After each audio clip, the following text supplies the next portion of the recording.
Ada pendeta tuh yang dia bisa minum mabuk dan jemaat. Menurut beta pendeta tidak bertobat nih, hanya bikin kotor di gereja. Dan omong gereja besan peduli gereja mana, semua gereja Tuhan Yesus punya. Sana ada gereja lu punya moyang pun. Mau GMI, kok GBI, kok Gesia, kepala gerejanya sama. Tuhan Yesus, kita tubuh, saling mengingatkan. Petrus salah, Paulus kasih ingat. Petrus, lu munafik Petrus. Padahal Paulus itu pernah numpang di Petrus berumah Pak Wali Kota 15 hari. Tapi namanya kebenaran son bisa gara-gara utang jasa, gara-gara Pak Wali pernah transfer ke beta doi, lalu lihat Pak Wali behotba jaga Pak Wali perasaan pendeta pendusta. Menjadi semangat untuk mengoptimalkan pelayanan, menjaga persatuan dan terus berubah ke arah yang lebih baik dalam melayani masyarakat. Nats pembuka yang akan saya angkat untuk kita ikuti khotbah ini terambil dari 1 Yohanes pasal 4 ayatnya yang ke 19 dan 20. 1 Yohanes pasal 4 ayat 19 dan ayat 20. Bagi yang bisa melihat di layar, ayat ada di layar ya. Mari dalam hitungan ketiga kita baca 2 ayat ini bersama-sama. 1, 2, dan 3. Kita mengasihi karena Allah lebih dahulu mengasihi kita. Jikalau seorang berkata, aku mengasihi Allah, dan ia membenci saudaranya, maka ia adalah pendusta. Karena barang siapa tidak mengasihi saudaranya yang dilihatnya, tidak mungkin mengasihi Allah yang tidak dilihatnya. Demikian pembacaan firman Allah. Yang berbahagia adalah saya dan Bapak Ibu sekalian yang setelah membaca, mendengar penjelasan khotbah, lalu dengan pertolongan Roh Kudus, saya dan Bapak Ibu sekalian dimampukan untuk menjadi pelaku-pelaku firman Allah. Roma 10 ayat 17 mengingatkan kita bahwa iman itu, saudara-saudara, akan timbul dari pendengaran, dan pendengaran akan firman Kristus. Orang kalau rela hati, suka hati, penuh kerinduan mendengarkan firman Allah, memberi perhatian sungguh-sungguh kepada firman Allah yang disampaikan, Alkitab berkata bahwa imannya bertumbuh. Apatah lagi Bapak Ibu terkasih, kalau dia melakukannya. Dengar saja iman sudah tumbuh, maka melakukan pertumbuhannya mengalami pelipat gandaan luar biasa. Sebab kalau hanya dengar khotbah lalu bilang amin, haleluya. Saya pengkhotbah KKR, jadi saya juga senang kadang-kadang kalau khotbah lalu pendengar khotbahnya respon amin, haleluya dan lain sebagainya. Tapi yang celaka kalau hanya habis di amin, haleluya. Saya punya rekan pengkhotbah dari Katolik yang sudah almarhum, Pater Bernard. Itu orang kalau khotbah, dia pernah khotbah di salah satu dinas di provinsi. Pas dia tanya ada amin, satu pejabat berteriak amin. Maka Bapak Tua almarhum bilang begini, Bapak Tua ini hanya amin sah. Wih langsung beta bilang ini almarhum ini memang terlalu. Dia bilang ini menang di amin saja. Saya pernah suruh buat ini, saya tanya belum buat kok. Tapi kalau aminnya besar.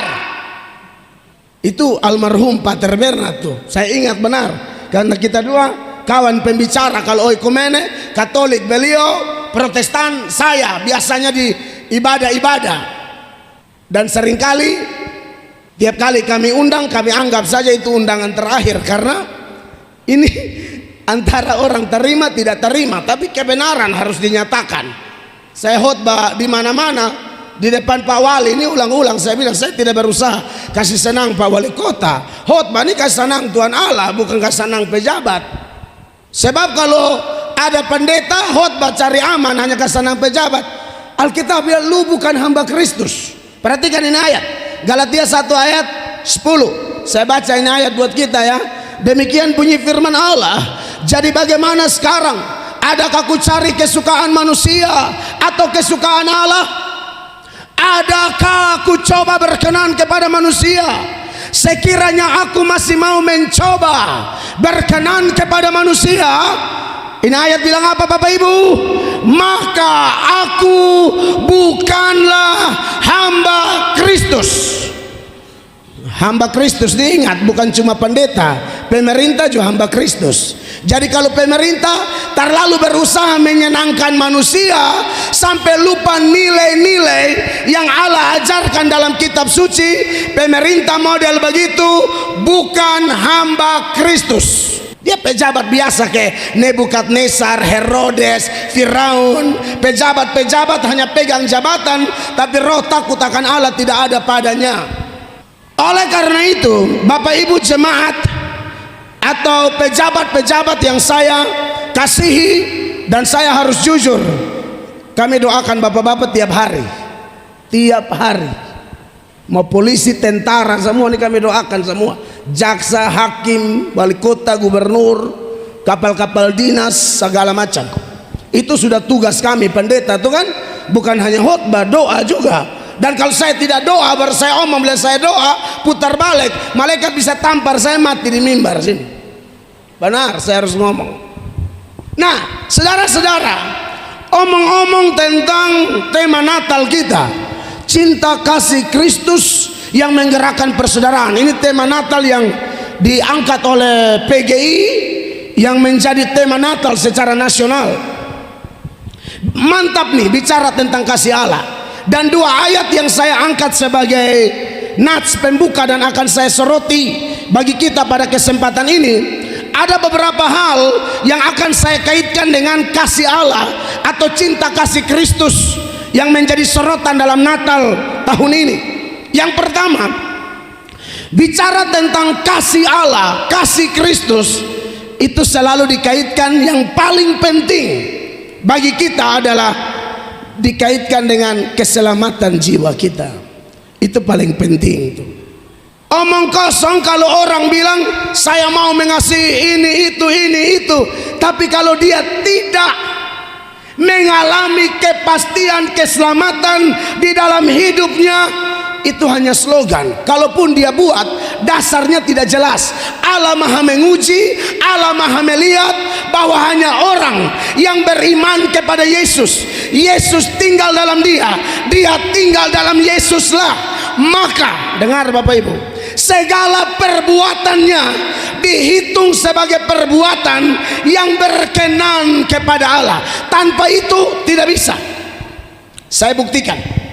Saya kalau khotbah selalu ada dasar firman, karena khotbah itu beritakan firman, bukan firman baca di lain berhantam di lain. Khotbah itu jelaskan firman. Nah, apa dasarnya saya berkata, Bapak Ibu jemaat terkasih, bahwa tanpa kita mengalami keselamatan jiwa, tanpa kita beriman sungguh-sungguh kepada Tuhan, perbuatan baik kita nol semua. Tunjukkan Roma 14 ayat 23. Ini dasar yang jelas. Kalau kita mau menggerakkan persaudaraan, mau berbuat baik, mau berdampak secara sosial, pastikan kita sudah di area keselamatan atau belum. Kita sudah di area menerima Yesus sebagai Tuhan dan Juru Selamat atau belum. Kalau belum, minta maaf, babi seksi, banyak bicara sedikit aksi, atau perbuatan kita tidak diperhitungkan oleh Allah. Ini ayat bilang begini, Bapak Ibu pejabat dan semua kita yang ikut khotbah ini, Roma 14 ayat 23. Tetapi barang siapa yang bimbang kalau ia makan, ia telah dihukum, karena ia tidak melakukannya berdasarkan iman. Bapak Ibu lihat, hal sepele, masalah makan saja tidak dengan iman. Kue apa-apa nih, lampar tar susu, dan ini kue merah, betsang tahu apa, kue kacang ya. Makan ini kue tidak dengan iman, itu dosa Bapak Ibu. Hal sepele saja, pakai pakaian tidak dengan iman dosa, beli otot tidak dengan iman dosa, kasih kuliah anak tidak dengan iman dosa, pegang jabatan tidak dengan iman dosa, apalagi jadi pendeta sonde beriman. Wah, itu lebih celaka lagi. Memang ada pendeta tidak beriman, banyak kok pendeta yang bersaksi pindah agama baru serang-serang Kristen, kok kita hantam di media toh. Lu mengaku pendeta, pendeta setan lu. Masa pendeta kok tidak mengalami Yesus? Begitu gampang sekali buang iman. Baru lu kasih jelek-jelek beriman. Pendeta lain diam, beta lu jaharap. Tebeta dari jalan, dari sampah Tuhan rau berpakai jadi pendeta. Jadi sana ada rumusnya, bermain aman. Segala etika yang tidak sesuai dengan Alkitab beta angka buang. Ini ayat bilang makan saja tidak dengan dasar iman, dosa. Apalagi yang lain. Makanya dia bilang begini. Ini ayat selanjutnya bilang begini. Dan segala sesuatu yang tidak berdasarkan iman adalah dosa. Firman Allah mengajarkan salvation by faith. Keselamatan karena iman, bukan salvation by works. Bukan keselamatan karena usaha atau perbuatan-perbuatan kita. Itu mutlak tuh. Efesus 2 ayat 8 dan 9 mengatakan begini Bapak Ibu. Sebab karena kasih karunia kamu diselamatkan. Makanya poin pertamanya, kasih Allah harus dikaitkan dulu dengan keselamatan jiwa kita. Karena kalau kita belum selamat, hanya Kristen KTP, lalu bikin kasih, bikin ini, bikin itu, bikin ini, bikin itu, bikin ini, Alkitab yang tidak dengan iman, dosa. Makanya harus alami kasih Allah yang menyelamatkan kita, Bapak Ibu terkasih. Sebab karena kasih karunia kamu diselamatkan oleh iman. Itu bukan hasil usahamu. Garis bawahi, itu bukan hasil usahamu, tetapi apa? Pemberian Allah. Itu yang namanya anugerah. Pemberian cuma-cuma kepada mereka yang tidak layak. Ayatnya yang ke-9, itu bukan hasil pekerjaanmu. Jangan ada orang yang memegahkan diri. Saya perlu menjelaskan poin pertama ini supaya nanti dijelaskan poin kedua berkaitan tolong orang nah, melayani sungguh-sungguh nah, berkorban nah.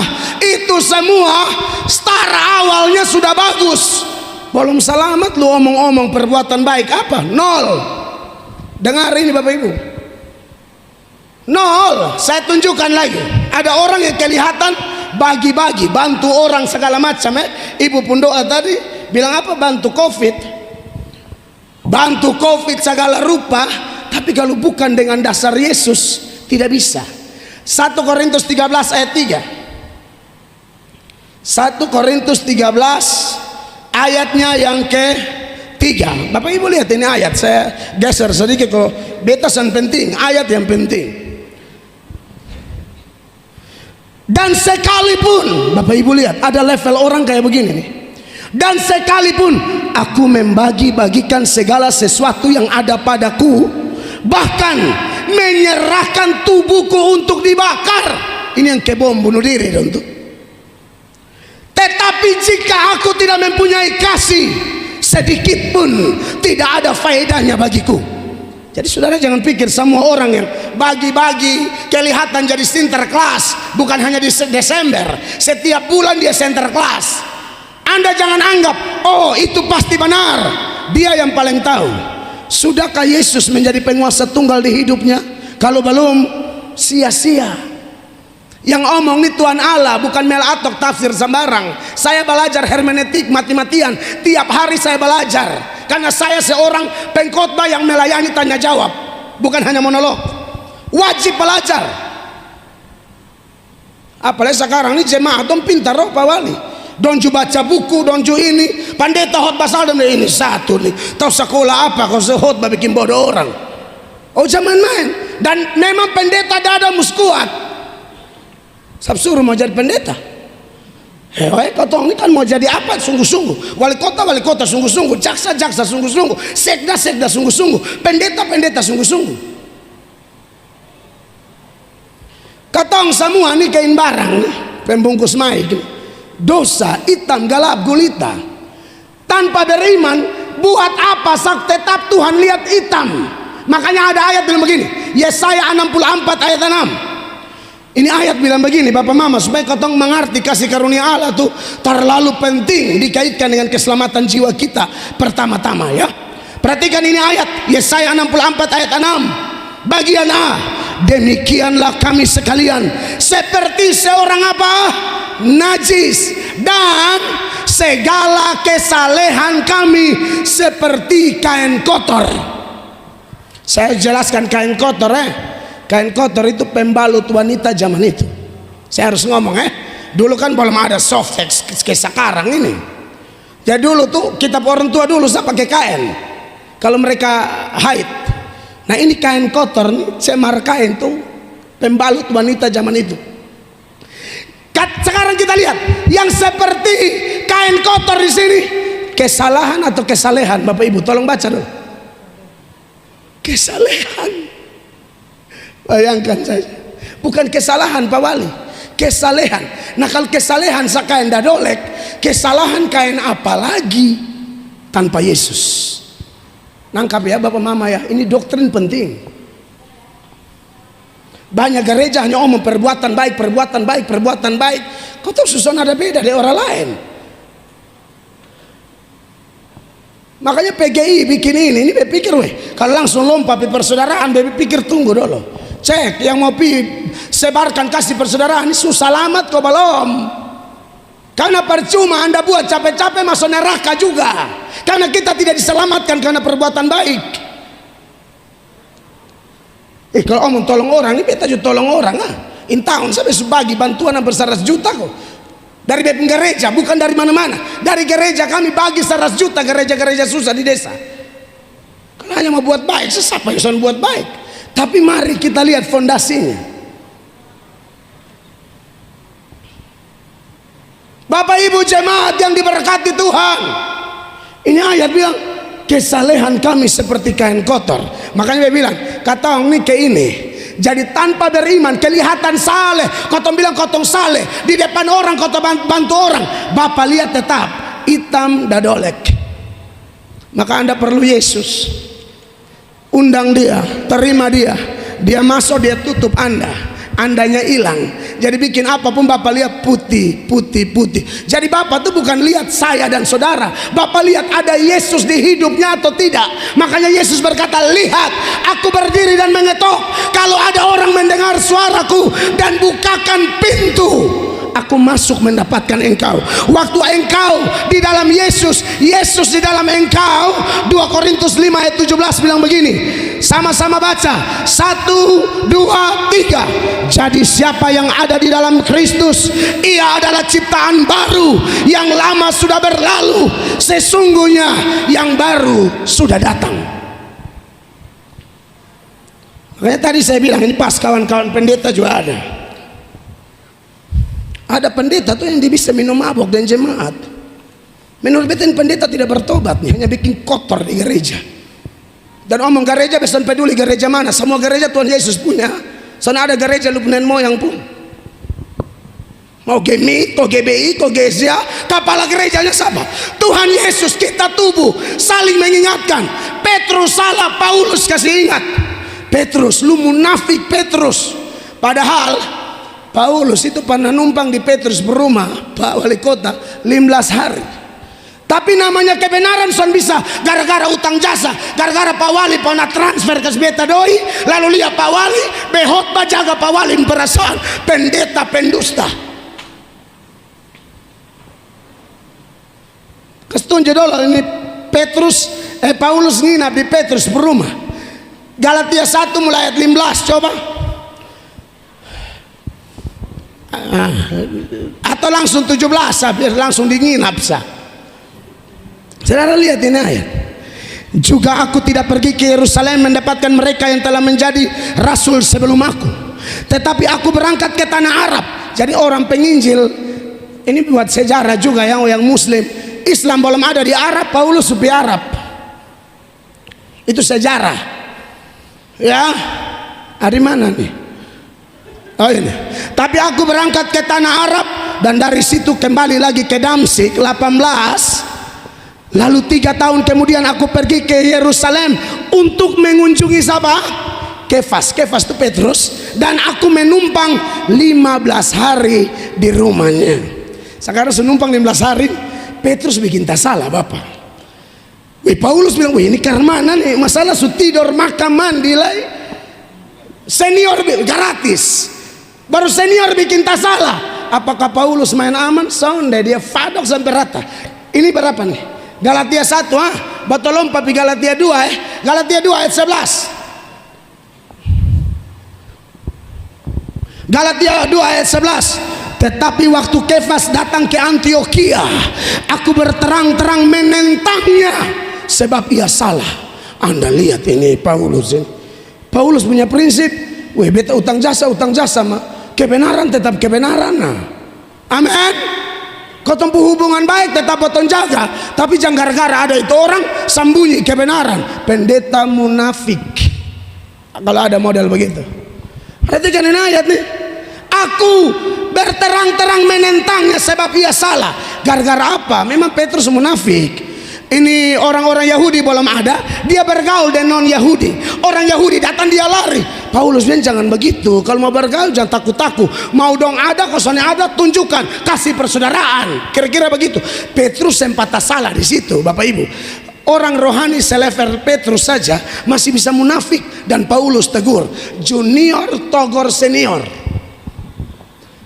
12. Biar kau potong perhatikan Karena sebelum beberapa orang dari kalangan Yakobus datang, ia makan sehidangan dengan saudara-saudara yang tidak bersunat, yang non Yahudi. Tetapi setelah mereka datang, ia mengundurkan diri. Nah, ini yang Paulus tidak setuju nih. Lu munafik Petrus. Lu tukang bacaan buka kayak begitu tuh. Ya pejabat dan tukang cari muka dong di sini. Pak Wali lihat kok. Perhatikan. Masa ini kapal dinas dong, beta kenal dong. Bepung kakak dong. Haleluya. Tunggu dulu panitia. Foya apa kau undang beta? Bilang pas saya gensur. Ya ampun. Nah perhatikan. Tetapi setelah mereka datang, ia mengundurkan diri dan menjauhi mereka karena takut akan saudara-saudara yang bersunat. Langsung ayat 13. Dan orang-orang Yahudi yang lain pun turut berlaku munafik dengan dia, sehingga Barnabas sendiri turut terseret oleh kemunafikan mereka. Anda lihat hamba-hamba Tuhan besar terseret oleh kemunafikan, bermain aman. Maka 14 di muka semua orang Paulus hantam Petrus, padahal nginap 15 hari. Tapi waktu kulihat bahwa kelakuan mereka itu tidak sesuai dengan kebenaran Injil, aku berkata kepada Kefas di hadapan mereka semua, jika engkau seorang yang hidup, orang Yahudi yang hidup secara kafir dan bukan secara Yahudi, bagaimanakah engkau dapat memaksa saudara-saudara yang tidak bersunat untuk hidup secara Yahudi? Bapak Ibu, ya saya harus omong ini. Tadi malam saya baru khotbah. Ada sekolah teologi tertentu, dong ospek adik-adik yang baru bilang begini, siapa isap rokok di sini? Tidak. Ingat jangan coba-coba kakak tingkat lihat bakso isap rokok Semester 1, semester 2 sonde boleh. Semester 3 baru isap. Sekolah teologi setan model begini nih. Beta akan hantam terus. Siapa mau apa beta tabrak betul-betul. Karena mana betul mau cetak pendeta perokok. Padahal Menteri Sri Mulyani bilang gara-gara rokok uang negara habis 15 teko hanya untuk BPJS. Jadi Sri Mulyani Menteri ada bilang, bosan tolong berhenti rokok kok, jangan bikin rugi negara. Nah karena mana dari sekolah teologi sudah didik isap rokok, minum mabok, makanya cetak pendeta-pendeta pemabok sekaligus selingkuh. Sekarang lagi musim bukan pejabat saya selingkuh, bapak pendeta juga selingkuh. Heran mati. Tahu dong sekolah teologi kenal Tuhan Yesus sungguh-sungguh kosong. Beta ini dari gila kenal Tuhan Yesus, baru beta melayani Allah. Jadi beta tahu karena mana mau hidup rusak, mau nakal-nakal betul, mau bertobat betul. Alkitab bilang mau panas-panas, mau dingin-dingin, setengah-setengah aku muntahkan kau. Yang paduan suara dong. Dengar adik dong saudara, melayani betul. Karena waktu Anda menyanyi itu Anda ngomong tentang Allah. Saya khotbah ini kita ngomong tentang Allah. Bagaimana waktu Anda dengan Tuhan? Seringkah Anda bicara dengan Dia melalui doa? Seringkah Dia bicara dengan Anda melalui baca Alkitab? Saya tidak pernah bicara dengan Pak Wali. Pak Wali tidak pernah bicara dengan saya. Tiba-tiba saya bicara tentang Pak Wali. Saya pendusta. Saya omong tentang Pak Wali karena kita dua sering berdoa, curhat. Jadi kalau saya omong tentang Pak Wali, saya kenal. Nah itu baru benar. Begitu pula Tuhan. Doa jarang, baca Alkitab Senin Kamis. Tapi lihat itu suara penggagah tuh. Oh, saudara yang menyanyi, malaikat rasa-rasa bilang, bos yang pindah di atas, kau yang turun dulu. Haleluya. Iya kan? Lihat itu suara tuh pes barawi dong. Kalau dahsyat. Senin be omong kau sekalian toh. Ini semua tutup tahun nih, haleluya. Oh, betul son tahu. Biasa akhir-akhir tahun ini banyak yang mati. Nah buat son tahu sapa tola besia. Amin, Bapak Ibu kapal dinas. Haleluya. Ya saya sayang bapak-bapak. Bapak-bapak Ibu ada dalam doa kami. Kerja baik-baik. Besok lagi benar wali kota.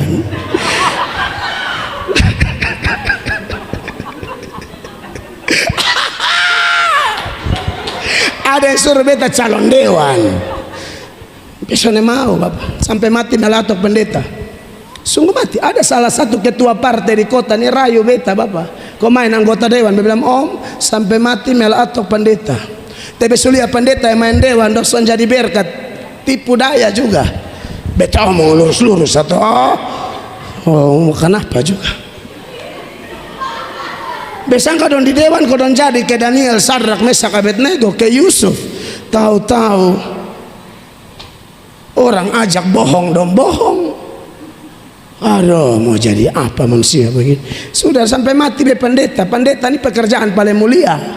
Bisa togor wali kota, bisa togor gubernur, bisa togor kejari. Kalau wali kota, wali kota togor dong hantam di Facebook juga ngeri ya Bapak. Haleluya. Pendeta ini cuci fare. Dan kelihatannya banyak pendeta soalnya mengerti itu wewenang. Beta omong begitu. Kan kalau lihat pejabat dong ke contoh taku. Salah. Daud bersina yang togor siapa? Nabi Nathan. Ahab sembah berhala yang togor siapa? Elia. Ahab pun turunan sembah berhala yang mengamuk siapa? Elisa. Herodes selingkuh yang togor siapa? Yohanes Pembaptis. Itu rohaniawan semua. Maka rohaniawan jangan kunci-kunci mulu. Habok-habok betul. Tinggal mau lihat kalian tukang selingkuh nih, dia ke Daud ke Herodes. Daud selingkuh, baton togor dengar. Nabi Nathan togor Daud mengaku dosa di Mazmur 51 toh mengaku. Herodes Yohanes togor potong kepala. Jadi pejabat-pejabat ya ada piara perempuan. Andai kata kalau ada asli ini maju kok potong foto bersama.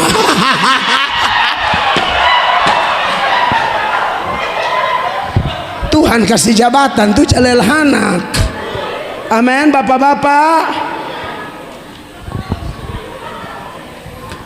Dulu masih miskin setia ada istri. Sudah apa jabatan mulai lel anak tua. Semua deka-deka mati itu lihat kalender de akte.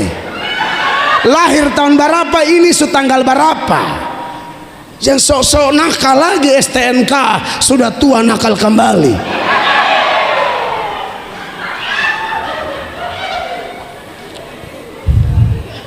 Dan juga buat kaum hawa, kaum perempuan, kalau ada yang pelakor di sini, yang mesti bertobat sebelum kanker serviks. Omong tuh yang kasih yang bikin mata terbuka memang.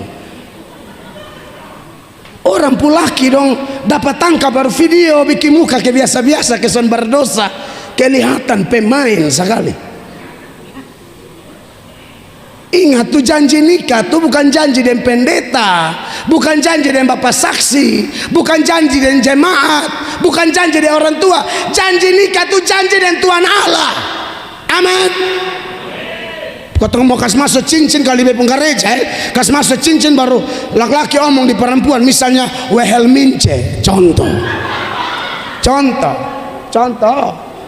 Wehel mince dengan kekuatan dari Allah Tritunggal, sebagaimana cincin ini bulat tak berujung, demikianlah kasihku kepadamu dalam Tuhan Yesus. Aku mengasihimu, aku menghormatimu, aku menghiburkanmu dalam suka duka, untung rugi, sakit sehat, bila perlu tambah, langsing langsung.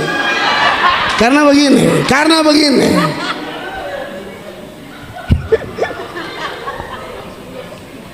ya, namanya langsing kan palomas dapa. Kalau langsung nih sama kayak bertemu palo tiang wali kota.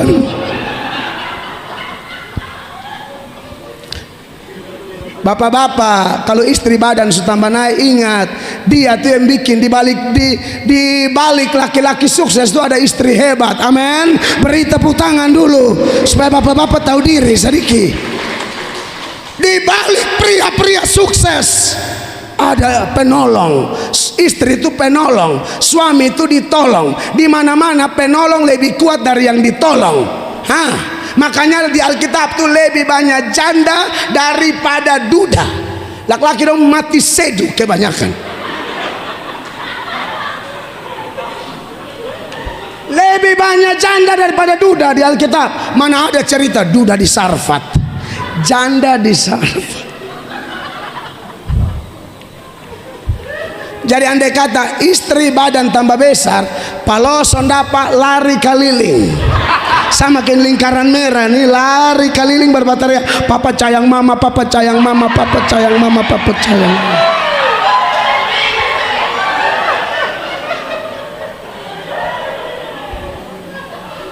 Kasih Allah yang pertama dikaitkan dengan keselamatan jiwa kita. Amin. Sungguh kalau kami berkhotbah, orang bertobat tidak bertobat bukan urusan kami, tidak ada nilai tambah bagi kami, saudara. Kami senang, tapi bukan kami yang berperan membuat orang bertobat. Kalau saya khotbah saat ini, contoh Bapak Ibu buka hati, itu Tuhan memang sedang bekerja. Yang tutup hati biasanya ada urusan. Yang buka hati memang Tuhan bekerja. Ini pegawai kantor wali kota dong nih, tahu pendeta pun jam-jam mati. Terima kasih, makasih.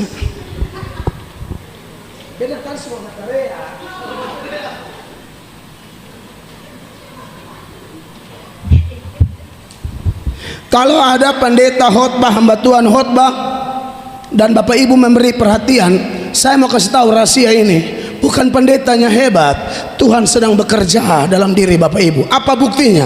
Tolong tunjukkan Kisah 16 ayat 14. Paulus khotbah, ada satu pengusaha perempuan, businesswoman, dia sedang duduk dengar, dan Alkitab berkata dia memperhatikan sungguh-sungguh Paulus punya pengajaran. Ternyata yang menyebabkan dia memberi perhatian bukan Paulus Basilida, bukan karena Paulus lulusan terbaik dalam didikan Gamaliel, bukan. Paulus tidak ada peran apa-apa. Maksudnya dia hanya alat hina dalam tangan Allah yang mulia. Tapi yang membuat businesswoman itu yang bernama Lydia membuka hati, ternyata Tuhan bekerja. Bapak Ibu perhatikan Kisah 16 ayat 14. Seorang dari perempuan-perempuan itu yang bernama Lydia turut mendengarkan. Ia seorang penjual kain ungu dari kota Tiatira. Makanya beta bilang businesswoman, karena dulu kalau orang jual kain ungu itu orang dulu. Kain ungu dipakai cuma oleh dua golongan, bangsawan, rohaniawan. Jadi kalau orang bisnis kain ungu pasti itu pebisnis berat. Kalau sekarang ungu nih nonton Facebook, fix ungu semua, 30.000, 25.000. Tinggal laki bilang lu fix terus, lu fix. Bini kalau seduduh di muka Facebook sekarang fix. RB di live tuh, oke, fix. Jadi ya tante, ini baju tidak ada noda dan dosa. Haleluya. Ada yang jual omong begitu. baju bisa sono ada noda dan dosa.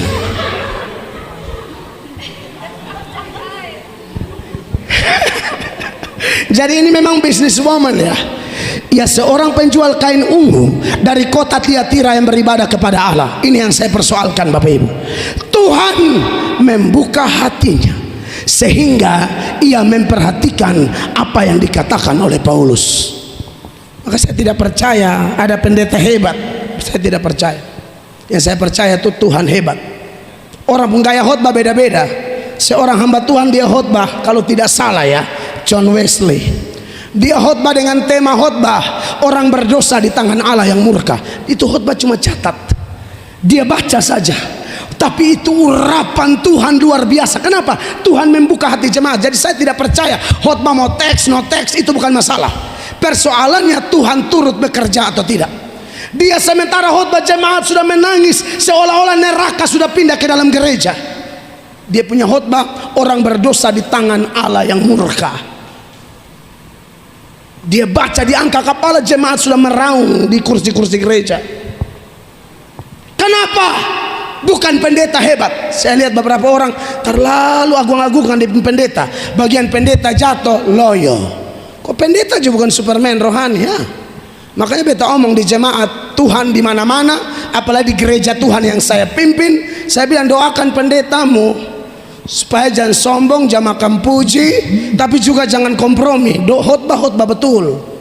Mau ke singa di mimbar, setelah di luar mimbar jangan bikin diri ke hebat-hebat. Karena ada orang begitu, di mimbar ke singa, turun dari mimbar disan batagor orang. Ini salah sasaran, tidak pada tempatnya. Betanya ganas begini saya suka tuh menembus haleluya. Itu dia bicara. Jadi sungguh bahwa Tuhan bekerja bagi kita yang memberi perhatian. Amin. Alkitab bilang, Paulus bilang begini, aku tanam, Apolos siram, pertumbuhan Allah. Yohanes 6 ayat 37 dia bilang begini, semua yang diberikan Bapa kepadaku. Berarti kalau orang bisa bertobat, itu Bapa yang berikan kepada Yesus. Semua yang diberikan Bapa kepadaku akan datang kepadaku, dan barang siapa datang kepadaku, ia tidak akan kubuang. Makanya Anda lihat, siapa yang tidak kenal di zaman itu, di lingkungan mereka, siapa yang tidak kenal Sakeus, siapa yang tidak kenal Matius, siapa yang tidak kenal perempuan pelacur di parigi Yakub. Tetangga kiri kanan muka belakang mengetahui dengan persis track record orang-orang ini.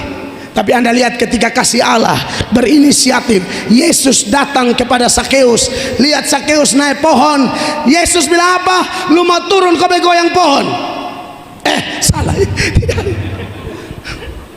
Itu sebenarnya sindiran bagi dong yang menjabat, tapi sone berbuah Tuhan goyang kas turun. Itu maksudnya. Itu yang maksud yang goyang kas turun. Sama kayak tambaring kalau musim-musim kering kan naik ke roos. Sakeus turun, aku harus menumpang di rumahmu. Satu kampung heboh, katanya dia nabi, katanya orang kudus, kok mau kumpul sama orang berdosa? Yesus berkata, aku datang tidak cari orang benar, aku datang cari orang berdosa. Amin. Anda lihat, sudah Samaria lagi pelacur lagi. 5 lakinya itu bukan lakinya, laki orang semua. Itu perempuan di parigi Yakub di Yohanes 4. Tapi kok bisa Yesus berinisiatif menembus tembok-tembok pembatas, gap-gap yang ada. Yahudi tidak bergaul dengan Samaria, Bapak Ibu terkasih. Tapi Yesus menembus batas-batas, beyond the limits. Menembus batas-batas, melampaui batas-batas. Lalu ketemu dengan si perempuan Samaria. Perjumpaan dengan Yesus merubah perempuan itu. Gara-gara dia, satu Samaria dengar Injil, satu Samaria dengar Yesus. Dulu di kota Kupang, Bapak Wali, mungkin Bapak Wali cuma skici, ini yang lebih tua dan cerita kami. KKR pertama di kota Kupang di Gemit Koinonia, gereja masih bebak. Jadi ini tahun 6 plebe dong. Beta saya lahir 81, nah lebih kemarin lagi. Hanya bareok saya yang bikin ke 72.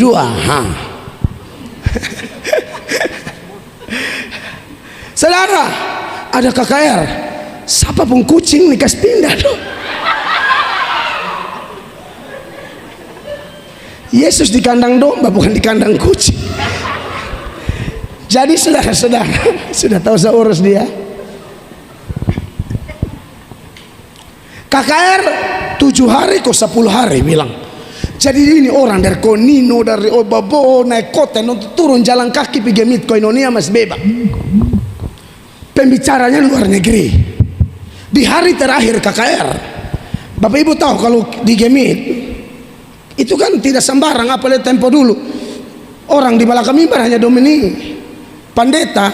Saya dari Gemit Immanuel Loepura, jadi kami menyanyi, saya tidak boleh membelakangi mimbar. Saya vokal grup ya, itu saya tanya pendeta Dodi Octavianus yang ketua kelas, itu kami kawan vokal grup semua jadi pendeta, paling banyak di Gemit, beta di GSJA, tapi katong sama saudara saling menguatkan sampai ini hari.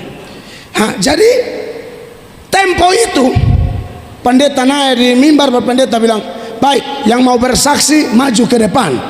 Waduh, apalagi ini bersaksi, kan zaman itu dengarnya aneh bersaksi. Maka semua tunggu-tunggu, tiba-tiba ada satu perempuan cantik, dan menurut ini opa-opa itu nona paling cantik di Kupang waktu itu. Sekarang jaharap lah ya. Sekarang tahu sendiri toh, kuli lemon. Maju sambil menangis, cantiknya luar biasa. Saya tidak etis omong nama, tapi ini kasus luar biasa, kan dia coba bersaksi di depan umum, menangis. Jadi ini bapak-bapak dan suami dan pulenco kau bilang, aduh adek mari kakak lapsa tetap tahu teh. Besangka sifat playboy ini sudah dari tahun 70. Adek mari jangan menangis teh, ini cantik sekali di kakak pun samping kok kakak tendes-tendes begitu.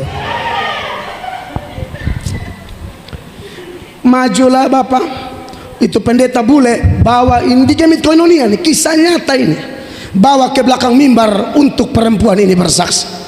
Bapak Ibu tahu, ibu ini bukan bersaksi, pembicaraan dia di belakang mimbar yang memang jarang dilakukan zaman itu, bahkan hari-hari ini juga mau naik di mimbar majelis, saya baca nama ada mimbar kecil di situ, bukan mau baca pengumuman lu bisa naik di yang besar itu, lu sambarang itu.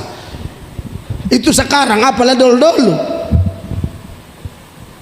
dia minta maaf, menangis, dia bilang mama yang di sana be minta maaf, mama be pernah tidur dan bapak. Kisah nyata di Kupang. Mama yang di sana minta maaf, beta ada anak satu dan bapak.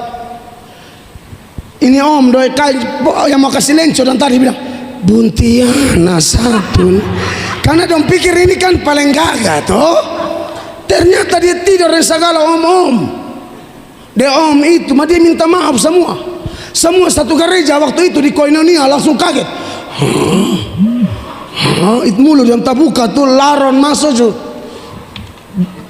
Singkat cerita Bapak Ibu, melalui kesaksian dia, pendeta itu tidak khotbah lagi. Pendeta langsung bilang begini, saudara yang mau bertobat maju. Hanya dari kesaksian pengakuan seorang pelacur di Kupang, dan dari pertobatan itu melahirkan pendeta-pendeta besar. Hanya bisa mau omong nama, pendeta-pendeta tua. Waktu itu gereja yang paling top ya Gemit, sudah mau apa lah. Dong pendeta-pendeta hebat muncul dari KKR. Kekasih Allah, siapapun Anda, kalau Anda bisa rendah hati dan dengar khotbah, itu luar biasa. Apalagi mama pendeta dong, pendeta mau dengar pendeta tuh susah loh mak. Betul, ada pendeta sama dengar khotbah, padahal di khotbah belum tentu lebih bagus beb khotbah, belum tentu. Hanya kan di sana mau dengar, bikin diri kehebat-hebat. Beb paling darah tinggi orang begini. Saya suruh dia khotbah coy. Sombongnya minta ampun. Biasa ulang-ulang banyak kalau orang mau undang beta. Don biasa apa? Melatok, don tolak. Karena kalau BP kan majelis yang pencuri kolete do habis. Majelis yang selingkuh dulu habis dari beta, begiling lu betul-betul. Ya don tolak. Kamar mi berkhotbah di Gemit Menggelama, untung baik gereja mau terima. Lusan terima beta, lusan lolos dari radio, lusan terima beta, lusan lolos dari Facebook. Rumah tutu di mana? BP di pasar, sambung salon baterai. Kok orang jual obat di pasar, seorang dengar nah, padahal tipu. Ayo pakai ini bulu panjang, gosok bulu san keluar. Dulu yang obat-obat di pasar tuh, bilang bulu keluar, gosok. Itu seorang makar rubuh. Apa lalu omong bilang keselamatan dalam Yesus. Amin. Yang kedua, kok habis sudah beli separuh semuka bangka. Salo sakal dan beta 1 Yohanes 4 tadi ayat 19 toh, ayat 20 bilang begini. Perhatikan. Jikalau seorang berkata aku mengasihi Allah dan ia membenci saudaranya, maka ia adalah pendusta. Karena barang siapa tidak mengasihi saudaranya yang dilihatnya, tidak mungkin mengasihi Allah yang tidak dilihatnya. Aneh kalau orang bilang mengasihi Allah, tapi dia selalu bikin masalah di mana-mana. Di kantor bikin masalah, di rumah tangga bikin masalah, di lingkungan bikin masalah. Kita itu peacemakers, bukan troublemaker. Kita pembawa damai, mengusahakan damai, bukan bawa kekacauan atau bawa masalah. Tidak mungkin kita mengasihi Allah yang tidak dilihat kalau kita tidak mengasihi sesama yang kelihatan. Di Kupang nih persekutuan doa dong ribu itu tutup mata sedikit tidak lihat Tuhan. Beta suka nasihat sandong, beta bilang bosan terlalu lihat ini mangkal terlalu banyak lihat kalender yang biasa cari dana tuh. Rayon berapa kan suka cari dana pakai kalender, lihat Yesus koko domba tidur juga ndak lihat Yesus. Lu terlalu banyak lihat kalender. Tapi masalah deh orang semua berdoa rajin, kandang babi, piara babi di kota Kupang. Paling tolong urus dulu. Ini ada yang piara babi itu bikin babo, kasihan di kota begini berkembang. Orang piara babi harba biruk jadi. Padahal tukang berdoa jam 5 sumatera, haleluya, haleluya. Babo kotoran babi mengganggu tetangga yang lain. Saya bingung nompo haleluya ini haleluya apa? Karena tidak bisa kita mengatakan mengasihi Allah tapi kita tidak jadi berkat bagi sesama. Tidak bisa. Sekalipun kita akui waktu kita mau jadi berkat, tidak semua orang terima kita. Hanya orang-orang yang dipilih Allah yang terima kita. Tapi bagaimanapun kita harus tetap bersemangat untuk melakukan sesuai dengan firman Allah atau tema Natal, yaitu cinta kasih Kristus yang menggerakkan persaudaraan. Kekasih Tuhan. Jadi sekali lagi ya, kita yang orang Kristen terutama, Alkitab suruh buat baik kepada semua orang. Memang lebih istimewa sesama orang percaya. Galatia 6 ayat 10. Semua habis. Asin be masih lanjut PKKR di Bena sana. Natal di Bena. Hela napas sedikit berangkat. Karena itu selama masih ada kesempatan bagi kita, marilah kita berbuat baik kepada semua orang, tetapi terutama kepada kawan-kawan kita seiman. Amin. Jangan mimpi Anda bisa berbuat baik kepada orang Islam, Hindu, Buddha kalau ketong sesama Kristen sikut menyikut, injak menginjak, omong nama di belakang-belakang.